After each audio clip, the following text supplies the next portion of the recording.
thanks so much for joining this session where we're going to explore how we can earn attention and trust in what is quite a changing media landscape. This is part of a kind of series of webinar style forums that we're doing that are designed to be quite informal, a bit more like podcast style chats and Q&As with some of our friends of we. And we're going to dig into various topics from AI to crisis and future of comms and sustainable health as part of the wider webinar series. But today we're going to do around 30 minutes chat and time for Q&A as well at the end. So feel free to throw any questions you have into the chat function and we'll answer them either throughout or at the end, depending how things are going. So I'm really delighted to be joined by Jane Wakefield today. Jane is a highly respected tech journalist who spent more than 20 years at the BBC covering everything from AI and big tech, which was, I guess, emerging AI at the time, to regulation and the wider impact of technology in society. She's now a freelance journalist, a podcast host, media trainer, conference moderator, and I'm sure many other things. And she brings kind of a rare understanding of how the media landscape is changing and what it takes for organisations and their leaders to kind of earn genuine trust and credibility. Jane's also a member of WE's client advisory board, so we're lucky to get to partner with her. And I'm really looking forward to getting her perspective today. And I think the timing for this discussion couldn't be more timely, really. I think over the past week, we've seen kind of new transparency requirements under the EU AI Act that have started to apply. LinkedIn has introduced a way for users to flag what seems like AI slop, as we're calling it. And, while they're quite different developments, they kind of point to the same underlying tension, which AI is becoming mainstream, and while expectations around trust and transparency and authenticity are just rising really quickly. So today we're going to explore the kind of communications era we're in, and as part of that, what it means when a company, every company has an AI story and how we go about that, whether corporate content is heading toward a trust crisis, and like how organizations can move from kind of promise of AI and the story around it to more proof in it. So hopefully we'll get some practical advice for everyone listening. But I guess, Jane, before we get into that, could you just tell us a bit about yourself and your background, your time at the BBC and kind of the work that you're doing now? Hi, Laura. Yeah, of course. And thank you for that very kind introduction. As you say, yes, I'm a veteran of tech news, having worked at the BBC for many, many years. I left 3 years ago to pursue the world of freelance. But I do think it's very hard to be just a freelance journalist in this day and age. So as you say, yes, I'm wearing many hats and really enjoying some of the podcasting work particularly.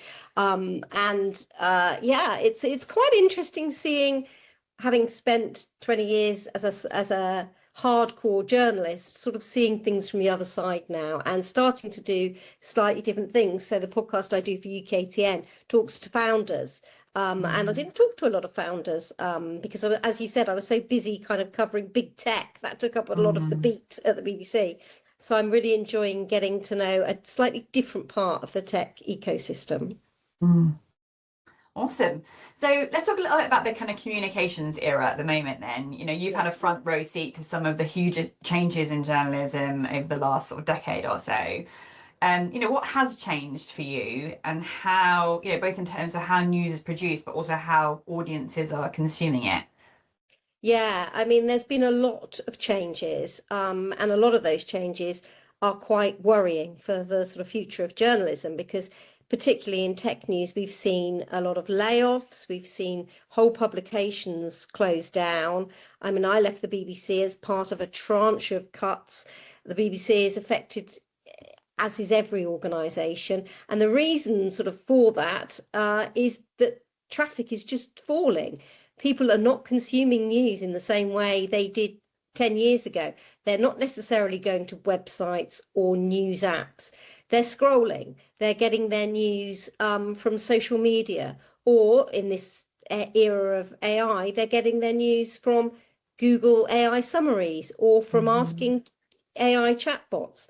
So it's a very different kind of prospect for organizations to decide how much is worth doing, how much of the content that they will get journalists to write is going to be read, what kind of content people want to consume. The BBC, for example, was obsessed with youth content because they're the future. and the types of content they're interested in may be very different from the older audience, the more traditional BBC audience. So it's a really tricky time, I think, for journalism and for journalists, because we are just seeing huge transformations in the way that people are consuming news. And of course, that comes with also problems, as we'll probably talk about later, in terms of, what you trust and what people are reading and whether they can believe it.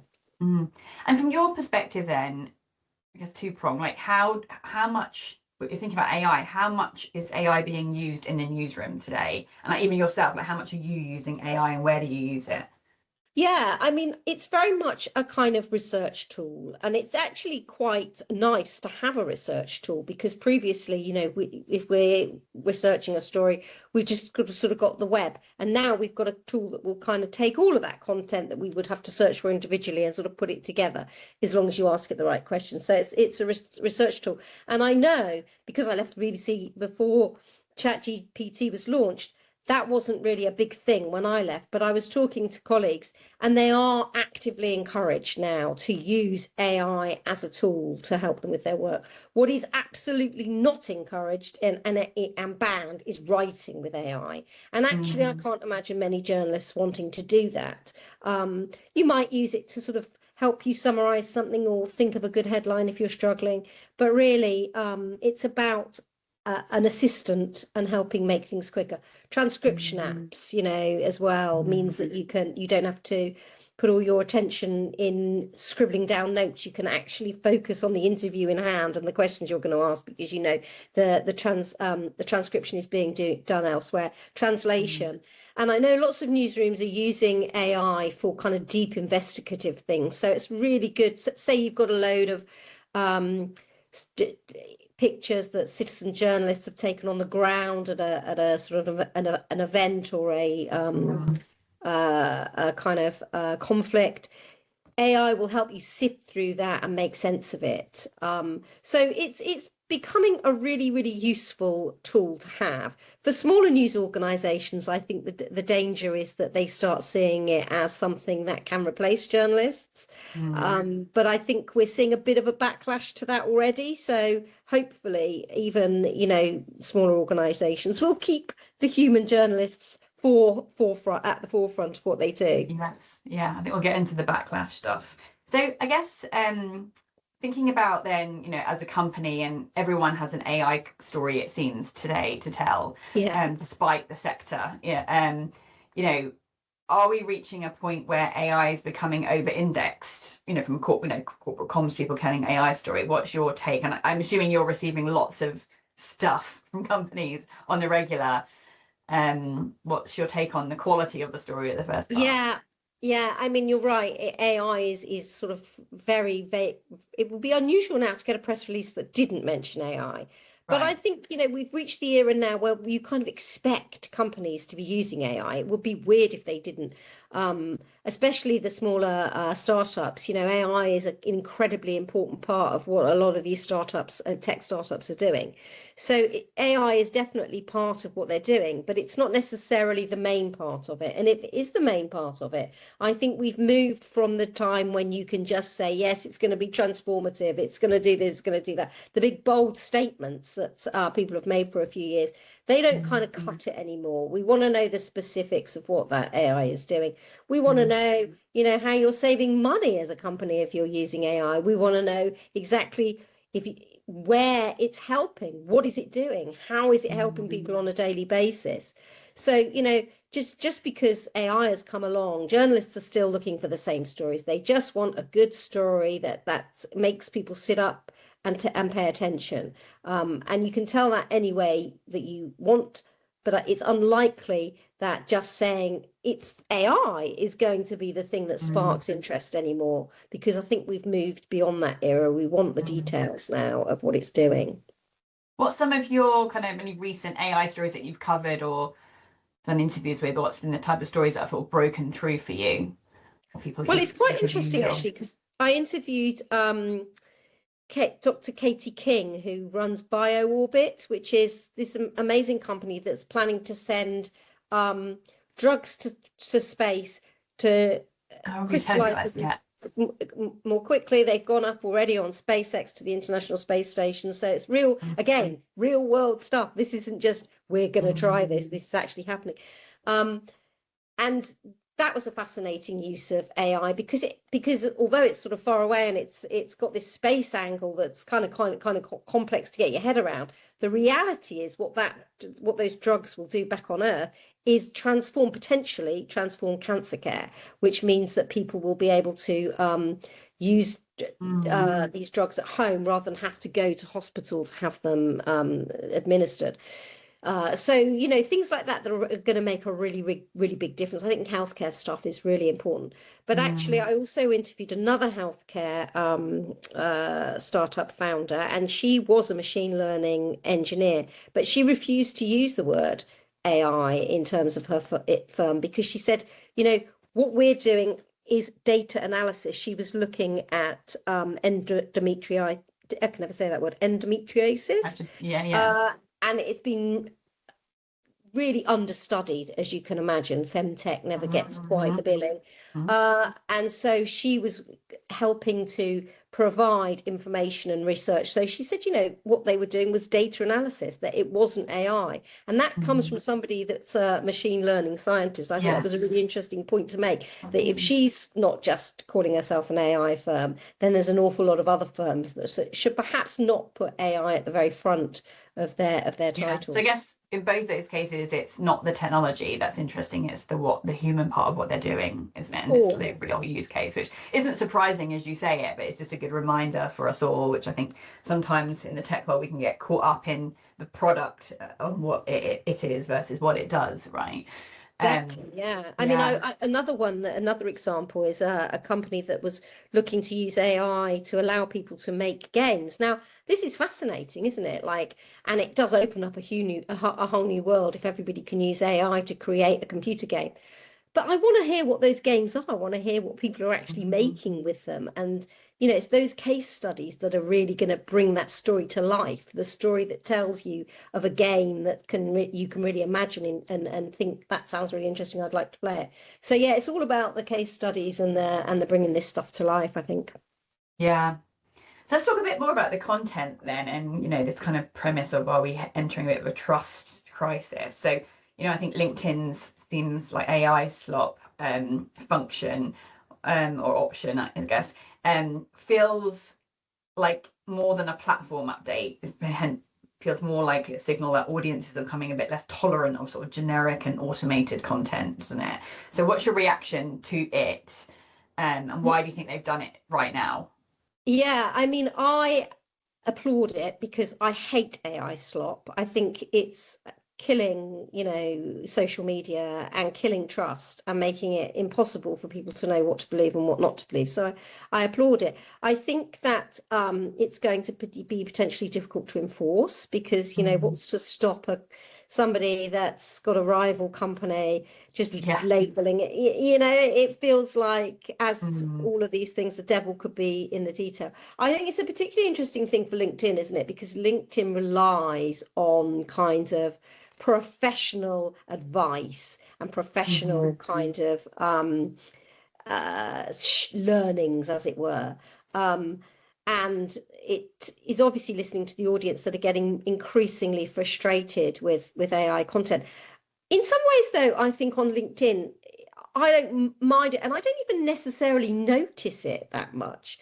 It's because sometimes the way people speak on LinkedIn is quite a sort of formulaic way, isn't it? And I think sometimes people are kind of accusing posters of using AI, and perhaps they haven't, perhaps they're just trying to sound LinkedIn. It's like the use of the M dash, isn't it? Now everyone is like, no one can use the M. Exactly. And my friend who is an audio specialist, ex-BBC person as well, she was accused of writing a script using AI, and she was most put out because she hadn't at all. So I mean, I think this could become quite a sort of accusatory thing, couldn't it?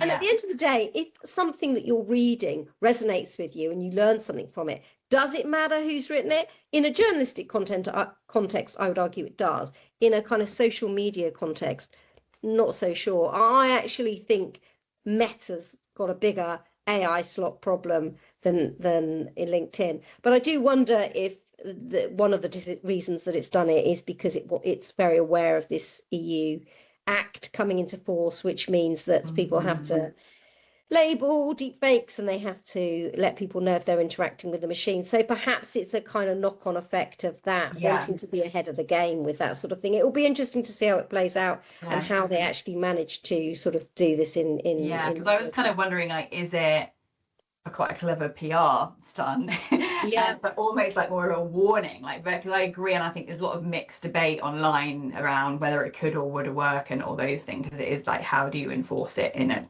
authentic truth way? But I just wonder, is it kind of going to put the heebie-jeebies into corporates to be more careful, right? And I think, quite rightly so, don't be lazy, write something yourself, don't rely on AI. Probably what you're going to say is going to be more authentic and cut through, and obviously people are spotting this stuff, so you don't want to be on the wrong side of that debate. You don't want to end up with your content labeled as AI slop, do you? I mean, it's not a nice thing to be labeled. So what do you think what are the signals in content that make it feel more human, do you think? What like, that's the bit, like, what do you see that I just one of the things is, and this is quite interesting, because there is a tendency on LinkedIn and actually amongst business people to talk in this business way. I did a piece, I helped out one of the big consultancy firms with something, and I was told my language wasn't businessy enough, and I was like, sorry, there's not two separate, business people don't talk a different language, we all talk the same language. So speaking in plain English, I mean, it was something that was really drummed into us at the BBC. Always speak in plain English. Don't use a big word just for the sake of using a big word. So I think it's just be authentic. The way you would have a conversation with somebody is kind of how you would write.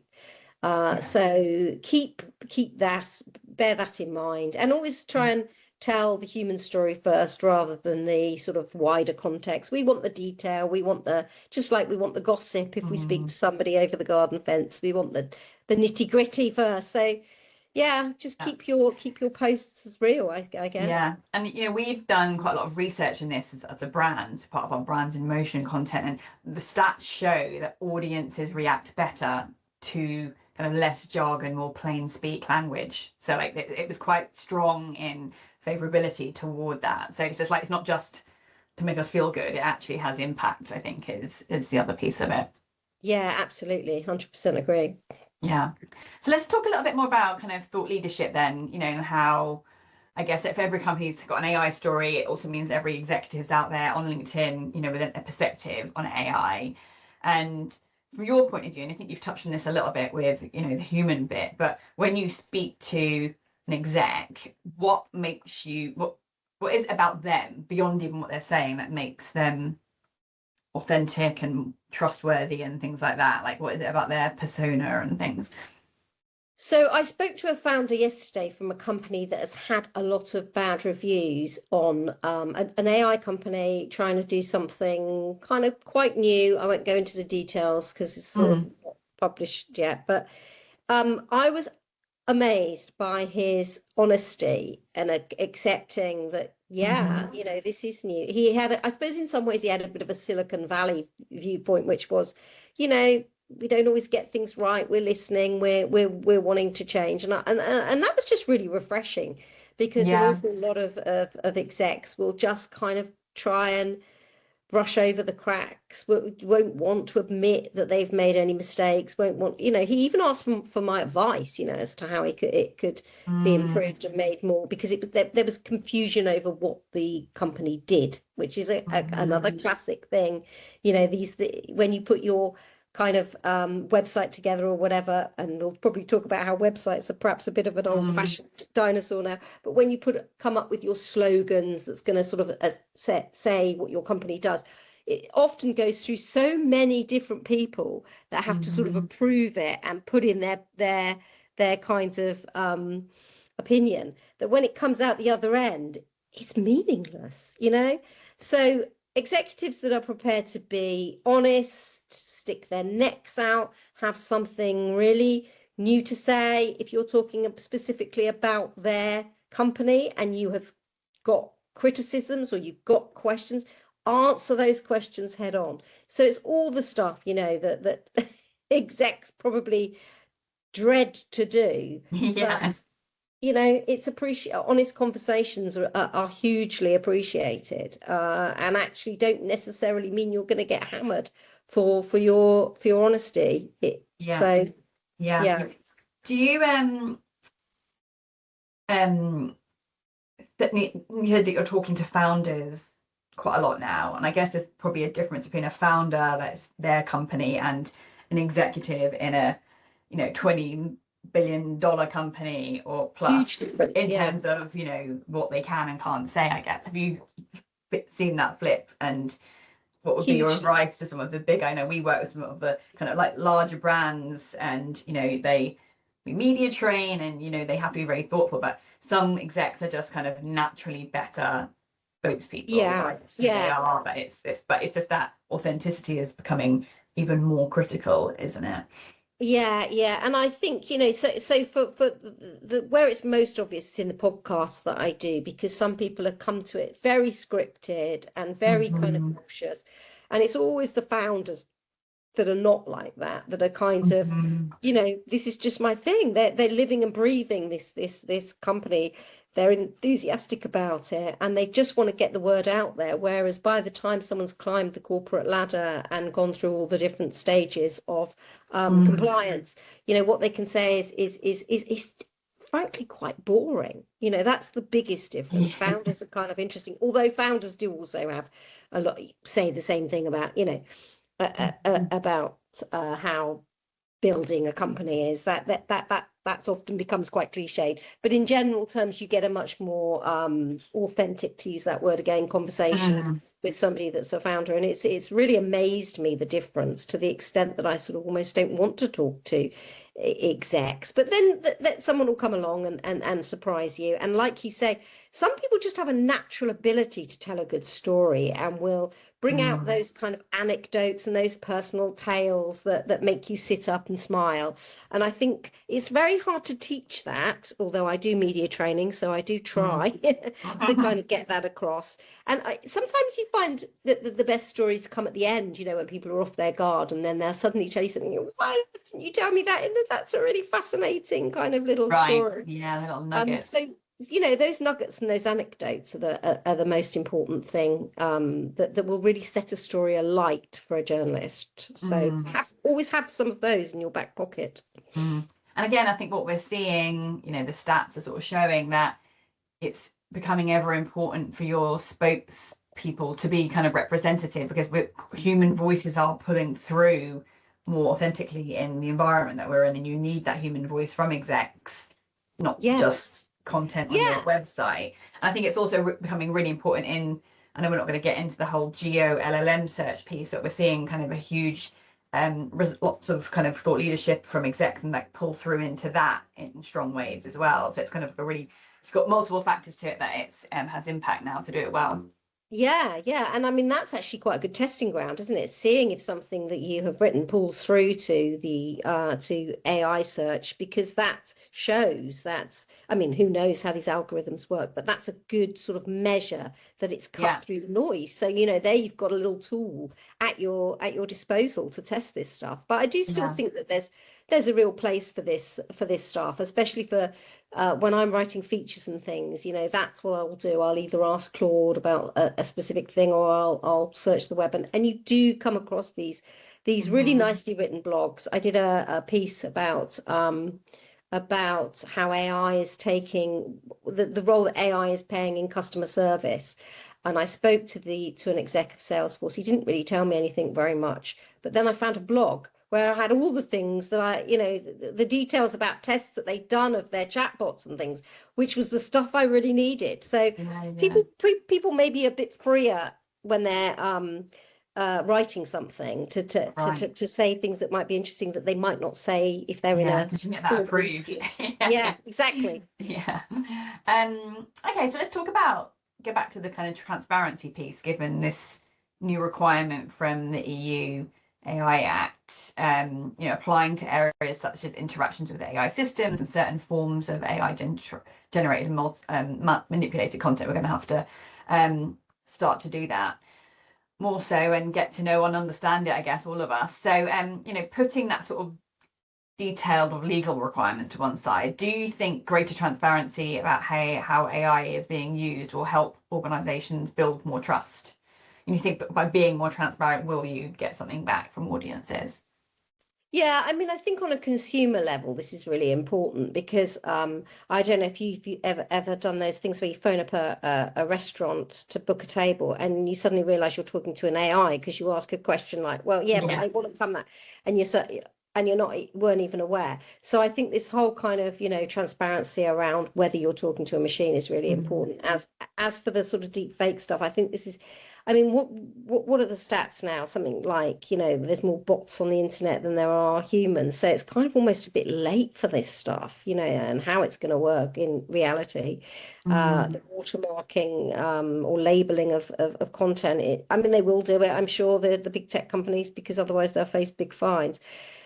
So in that respect, I think it's really important. I think there's a really bigger kind of almost philosophical debate here around, what we can believe and what we can't believe. And I don't think that we're even beginning to grapple with how AI is going to change our perception of the world, because, people are growing up seeing this deep fake stuff, thinking it's real, not knowing because it hasn't been labeled to date. Who knows how it's changing people's perception of the world. So I think that it's important that they've done this. Well, your question was about businesses though, and how. Yeah, I guess it's just, do you think we as audiences will trust businesses more by them being more transparent about where and how they use AI? So will it inherently build more trust? Yeah, I mean, I think so. It's a tricky one, isn't it? Because, AI will be at every level of a business. At what point is it important that they, you just assume that businesses are using AI in their back office systems to do that. If you're using it in comms and in press releases, then you certainly should be. Well, that's kind of, I guess, the bit that we'll be responsible for. But but your kind of consumer facing or audience facing content, I guess that will be. I mean, we've had some backlash, haven't we, from some big these big consultancies that have been called out. We've all read those. AI in reports. So it have to be very careful. But I think we're entering a kind of world as well, because there is already so much AI slop on the internet. Remember, these AI systems are still learning from that. So it's sort of we've self-generated this kind of circle of distrust, I guess. And I'm not quite sure how we get out of that, because it exploded so quickly, and this stuff, was just sort of let loose on the internet. That, so I think, again, it comes down to everybody needs to think more like a journalist. Everyone has to second source everything. And nobody can believe one thing they read. They have to always second source it. And if PR professionals can do that before they put out content that could potentially have AI hallucinations or whatever in it, then that would be a great thing to say journalists to do. So you yourself have been deep faked, haven't you? Yeah, I mean, I wasn't deep faked in video form, but what happened was there was a load of, when I left the BBC, I was getting all these messages on LinkedIn saying, did you write this article? And I'd click on it and it would be this nonsense article where I'd apparently interviewed Keir Starmer or Jeremy Clarkson or Zoe Ball about a great crypto investment. I mean, it was absolute nonsense, but for some people, even people on LinkedIn were believing it because it was in a BBC template. It looked like a genuine BBC story. So it was really concerning for me, because this was sort of reputation thing. And also I was very worried that people were going to go off and invest in it. I actually set up a podcast about scams on the back of that, which is doing very well. So I'm very pleased that was one of the results, because this stuff just seems prevalent and, everywhere. And it's getting more and more sophisticated. Yeah, but the thing is, articles like that they're not going to be abiding by the EU AI Act, to say this is AI. But is it then the flip side that, publications or companies even, they'll have to go down a road of proving authenticity somehow? How, I guess in social media apps there's like a blue tick for certain things or whatever. It's what will be there? it's so multi-layered because, you know, these articles that were popping up, they popped up as ads on Meta's platforms.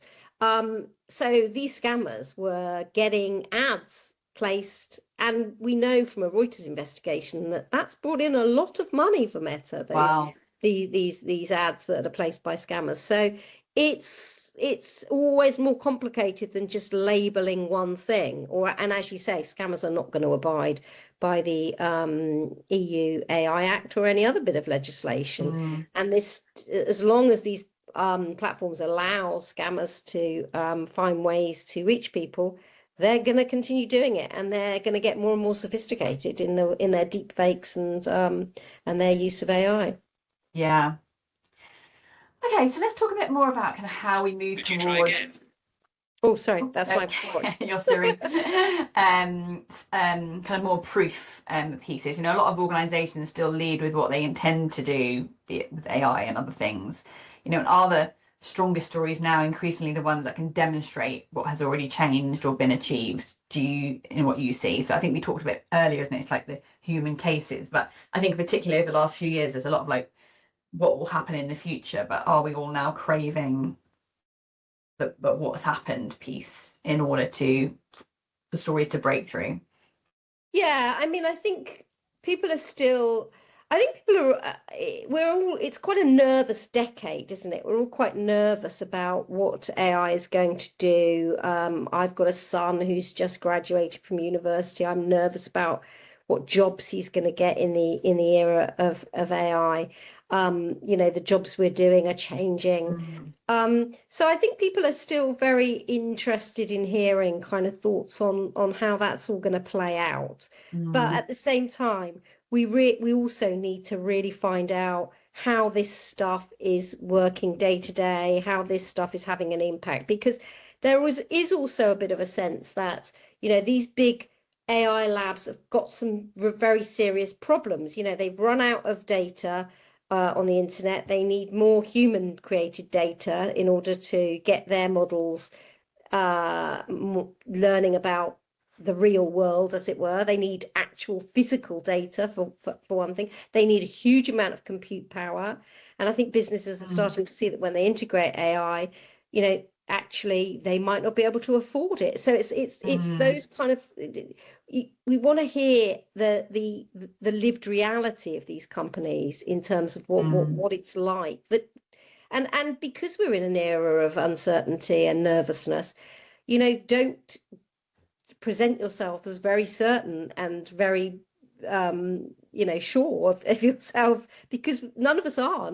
No business integrating AI really knows how it's going to play out. They'll be experimenting with it. They'll be starting to kind of integrate it further. So kind of embrace that age of experimentation and let that reflect in how you kind of sell stories. Yeah. Great. Okay, so I'm going to do a few quick fire round questions here. Ooh, okay. First thought that comes into your head, I guess. What should communicators stop doing when it comes to AI? Yeah, being general, just kind of telling me it's going to transform, it's going to change the world, and it's going to, you know, have a huge impact. I just want to know the specifics. What should they start doing then? Well, I think they need to be human first. Just put that human story, find a human story, even if it's a bit off left field, even if it's sort of not exactly how the company wants to sell its AI. Find that human story. It will be there. There will be a great story. You've got to dig and find that story that's going to sort of make you stand out from everybody else. Yeah. What will great storytelling look like in 2030? So how long away is that now? 4 years from now. Oh, wow. Well, I'd like to think that we'll continue human first stories in terms of both stories about humans and stories written by humans. I hope that's I think we're already seeing that backlash, aren't we? We've talked about it. And I think also there's a real appetite for longer form journalism, which to maybe make a bit of a comeback, because maybe we're all going to get sick and tired of just this scrolling summarizing of everything. Maybe we want some deep, long articles. So I would like to think that the future holds a place for the old-fashioned. We're seeing that a little bit already, aren't we? Like there's this, like people publishing magazines and this like analog stuff that's coming through. So kind of starting to see this. I think podcasts. I know it's not podcasts. It's not podcast. written, but I think that is part of that, is people craving sort of like longer in depth. Totally. I'm a huge podcast fan over here, so it's got totally. But also there's a place for that old-fashioned term, citizen journalism. The people that create the content, the people that are just doing stuff on TikTok and that are just creating quick snapshots of their life or what they're seeing in the world. And I really hope that continues as well, because I think one of the greatest things about AI, and I hear this phrase a lot, is that it does democratize stuff. It democratizes journalism, it democratizes many industries, but it gives everybody, if it's used well, it gives everybody an opportunity to tell their stories, and long may that live as well. Yeah. Great. Okay, I've got some questions. How should companies communicate and disclose their AI in a way that builds trust and transparency? So when you say disclose their use of AI, is that so how they use yeah. I mean, just by being honest, is that too simple an answer? Yeah, I think you said it earlier, but and I think what we're saying is, or what we believe, I think I've seen these stats around this yet, but in terms of, we believe that will in turn create more trust with audiences by being open and honest, essentially. Yeah, I mean, I think there's an absolute fascination at the moment within journalism for those specifics of what companies are doing with it, because you hear, the general stuff. We're going to integrate it, we're going to use it, but I want to know what, who's using it, what do they think of it, what parts of your business is it really impacting, what were the problems that you found with it? I spoke to Greg Jackson, who runs Octopus Energy, and he was really honest in saying that they used an AI in their customer service, and it made up a product. It told somebody that they could go on this tariff for this product that just didn't exist. Great honesty, and lots of companies probably wouldn't want to do that. But But that's you that's can't the reality, argue with the truth, can you? Well, exactly. You can't. No. Yeah. There's one here. So it's like there's a growing tension between the huge potential being promised by AI and the energy and infrastructure required to power it. Yeah. So as journalists become more skeptical of corporate claims, how should companies communicate credibly about AI innovation while also being transparent about its environmental impact? This is quite a contentious one, I think, out there, isn't it? Yeah, it is. And I think it's, that there's great scope for companies that are working on things that genuinely make data centers more sustainable. You will hear very sweeping statements from AI companies. Yes, we feed back into the grid. Yes, we're using sustainable energy. But that I've not seen a sudden uptick in the amount of wind farms so I would love to know how that is going to play out, and how that affects, and also how that affects businesses, because I was reading an article the other day that said suddenly people are going to see their charges going up. The more that they're using AI and integrating it, the more the costs go up. So whilst I'm not a journalist that likes particularly looking at the numbers, I think those numbers are going to become incredibly important, because if it suddenly becomes not feasible for a business to pay the money that's needed to power this stuff, then that's a huge problem, isn't it? That's going to put us backwards. So I think there's lots of potential for that, but we're only just beginning to sort of scratch the surface on it. And at the moment, people are slightly avoiding the question by just saying, oh yeah, we're going to use renewables, and we're going to do this, and we're going to make sure that it's all sustainable. Yeah. I think that's not going to cut the ice for much longer. Okay, last couple of questions from the audience. What's the one thing technology companies keep leading with in pitches that journalists simply don't care about anymore? Is there anything that comes through in pitches that you like this? dismiss any surveys and, you know, like little survey. I've always had a bit of a problem with surveys, you know, and I do still get a lot of these surveys coming through. That I just what you know, I'm skeptical of those, and what's it really telling me, because they tend to be very, very general stats. There's loads and loads of stuff around kind of job losses and, you know, but it's also speculative, isn't it? You know, we think that 50% of these jobs are going to go, so yeah, speculation and surveys are not great in press releases. And also knowing your audience. I still get sent so much news stuff. I don't write news anymore. I'm not sort of like, news is only going to apply to journalists that are working in the newsroom, not freelancers. So yeah, just kind of getting to grips with your audience as well. Yeah. Next one. Do you think AI will just like settle in and be naturally referenced rather than being forced into every story and conversation, as you said earlier? And if so, how long do you think that will take? That is a really good perspective, because people keep saying it's like oil, isn't it? Like, or energy. It's kind of like what AI will be like. Yeah, I don't think we're there yet. I think that will happen, because but we're still really at the beginning of this stuff, aren't we? So I don't think that's going to happen for 5 years or so. But yeah, eventually it won't become the story. The story will be, you know, what you're doing with the technology. It will just become another technology tool that we have. And I think, you know, we are a bit too easy, a bit too quick to rush into the existential kind of issues around AI, which we haven't done with any other technology. And we don't know the answers to the AI questions about, you know, when it's going to take on human intelligence, any more than we knew, you know, what the impact of the internet. So I think, you know, people need to just calm down a bit, really, and also buckle up, because it is going to be an interesting ride. And I think there will be some blips along the way, and some of these big companies might not survive the onslaught and the next sort of stage of this technology. So it's going to be interesting times, but I think AI will be part of the conversation for quite a while still to come. Yeah.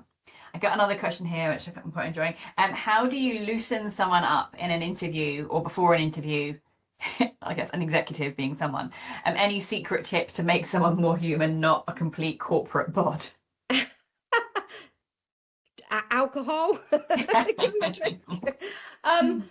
think it's like you just have to put somebody at their ease, don't you? It's like anything. If you make something very formal, if you're giving off very formal vibes, then they're going to adopt the formal vibes. If you're relaxed and you're sort of, you know, let's just chat, they're going to put their guard down. And I think, you know, like it's always worth that sort of pre-chat, which may well become something you use. And I would always say, if I was talking to somebody beforehand, do you mind if I kind of, that thing you told me before, you're happy for me to use it? So you might need to sort of check a bit about when the actual interview starts.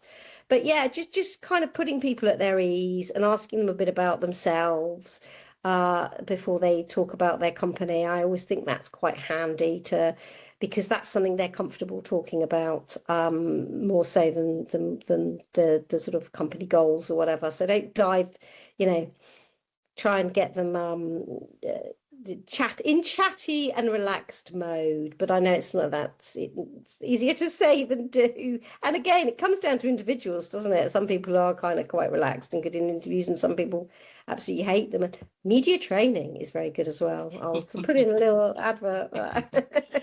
There's growing debate in Europe around AI sovereignty and our reliance on US technology companies. You know, traditionally, I guess this has been more of a kind of policy and tech conversation up till now, but do you think it's a conversation that will go more mainstream, I guess, as in consumers will care more as the world continues to change? Yeah, I mean, it's a question for policymakers at the moment, isn't it? I guess, you know, how much do they want to build AI infrastructure? And I think policymakers are very good, again, at talking in very general terms. We're gonna, you know, but they've got to actually do it. They've got to build this stuff. They've got to kind of keep companies in the UK. They've got to kind of have all the incentives to build those big brands. So I don't think that, I mean, as a consumer, I don't think you care where this stuff comes from. You know, I don't think it's a conversation that most people think about. Perhaps the exception to that is China. And we're seeing China kind of really come through with a lot of, I think, wasn't it a Chinese company that's in this recent breach where AI system went rogue, although that again is perhaps being overstated. Mhm. Wasn't it a Chinese AI company that helped kind of sort that out? You know, and I think people are nervous about China. So, and that's when, but yeah, I mean, what we cannot deny now is that politics is wrapped up in technology. This stuff is always going to have a political edge, and we've seen with the sort of chip crisis and various other things that we cannot be relying on one place for this stuff. And so, yeah, I think I don't think the average consumer particularly cares about it, but it's definitely anyway. no, that's right. Until something breaks down, or yeah, they can't get access to a certain system. But it's going to take a long time to build, you know, an ecosystem like has grown out of Silicon Valley. So yeah, it's interesting. Yeah. Okay. More of a personal one here. So after 20 years covering technology, what prediction are you most relieved nobody remembers you made? Well, luckily I'm not like Elon Musk. He's been promising driverless cars every year. Yeah. Or his new thing is we won't need money in 10 years. Have you heard that? Yeah. Maybe some stuff around robots. I think I've probably been, because I did a lot of stuff around robots, including interviewing a sex robot in San Diego, which was a pretty bizarre experience. And I think for a long time we really thought that robots. Oh, and also smart cities. I did a whole lot of stuff around smart cities. None of it is really, I don't think any of our cities are any smarter than they were 20 years ago when I started writing about this stuff. So any predictions I made around smart cities are definitely I regret, because they're still messy places, overcrowded, full of pollution. So none of those things that were going to solve all those problems ever came to pass. Yeah. All right, so we'll just finish off here with the last question, a bigger one, I guess. So if you could give communication leaders one piece of advice, I guess when it comes to AI as well, thinking about in the premise and all the things we have to tell an AI story, we need to get our execs ready to be great thought leaders on AI. We need to think about LLM search and geo and all those. What would be the key piece of advice you'd give to us communicators?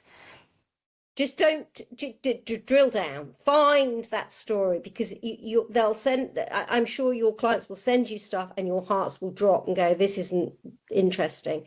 And that won't be interesting to journalists. It won't be interesting to the public either. So find that story that really tells that specific, that there will be one thing. I don't want, you know, you could get rid of 10 of the, I'm using it for da da da da da da da da.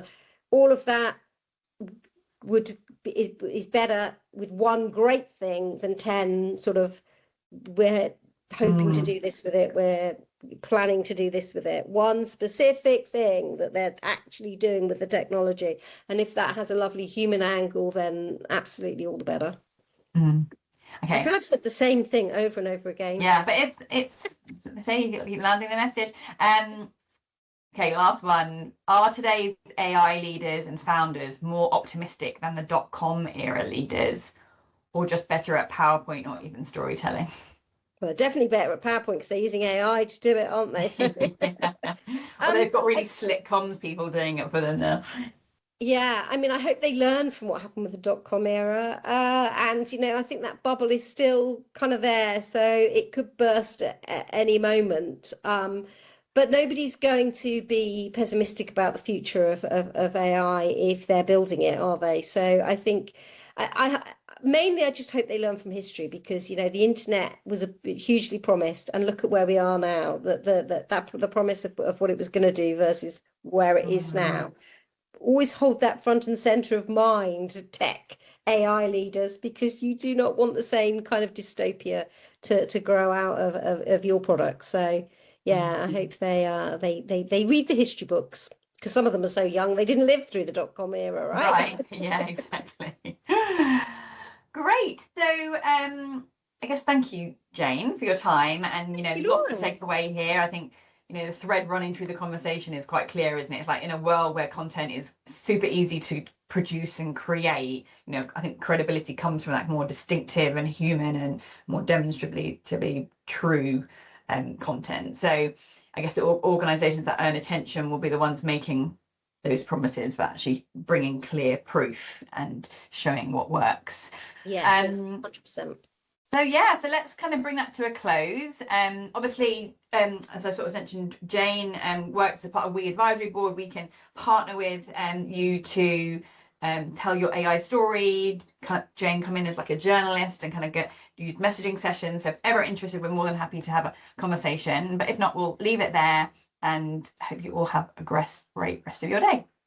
Thanks, Laura. Thanks. Take care.